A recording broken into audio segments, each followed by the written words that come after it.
पहलगाम हमला सिर्फ एक आतंकी घटना नहीं थी, ये एक जियोपॉलिटिकल शतरंज की चाल है जिसमें खिलाड़ी हैं पाकिस्तान, मास्टरमाइंड है चीन और अफसोस किनारे खड़ा है भारत का ही एक वर्ग, विपक्ष। ऐसा कहने की वजह आगे जान जाएंगे। हमले के बाद वैसे तो सेना को फ्री हैंड दिया जा चुका है, दुनिया भर में पाकिस्तान पर डिप्लोमेटिक प्रेशर बनाया जा रहा है, तीनों सेनाएं अलर्ट पर हैं। लेकिन एक बात जो किसी को हजम नहीं हो रही है कि जो विपक्ष 2019 के स्ट्राइक के सबूत मांग रहा था, अब अचानक पाकिस्तान पर हमला करो जैसे बयान देने लगा है। शक इस पर नहीं कि पाकिस्तान दोषी है, शक इस पर है कि क्या यह हमला सिर्फ सीमा पार से आया था या इसमें कहीं भीतर से भी कोई इनविजिबल हैंड काम कर रहा है। अब जरा टाइमिंग समझिए।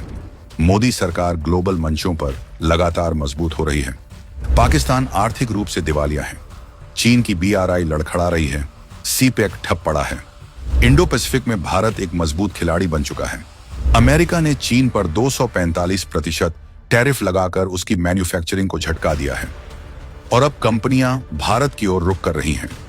यानी भारत बन रहा है अगली मैन्युफैक्चरिंग सुपर पावर। और यही बात चीन और पाकिस्तान को सबसे ज्यादा खटक रही है और शायद विपक्ष को भी।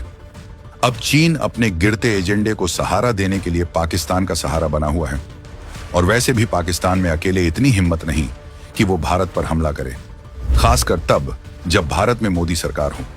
मकसद साफ है, भारत को युद्ध में उलझाना, क्योंकि युद्ध का मतलब है अस्थिरता, अस्थिरता का मतलब है निवेश रुकना। जो रोड, पोर्ट्स, एयरपोर्ट्स, यूनिवर्सिटीज, अस्पताल बन रहे हैं उन पर ब्रेक लगाना और अंत में विपक्ष को चुनावी मौके देना ताकि वो कह सके मोदी जी ने किया ही क्या। युद्ध में उलझते ही भारत का फोकस LAC से हटेगा और यहीं से चीन अपने खेल में आगे बढ़ेगा। ये सिर्फ हमला नहीं है, ये आर्थिक वॉर की शुरुआत है। विपक्ष को भी इसका पूरा अंदाजा है, फिर भी वो सरकार को युद्ध में धकेलने की भाषा बोल रहा है। क्यों?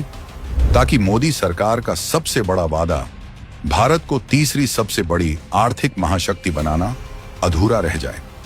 वो इस अधूरे वादे को चुनावी मुद्दा बना सके, यानी पूरा दबाव मोदी सरकार पर डालना है, चाहे इसके लिए देश को ही क्यों न दांव पर लगा देना पड़े।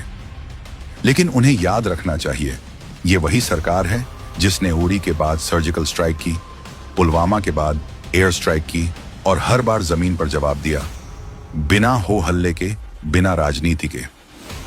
भारत बदला जरूर लेगा, लेकिन अपनी मर्जी से, अपनी टाइमिंग पर और अपने मैदान पर।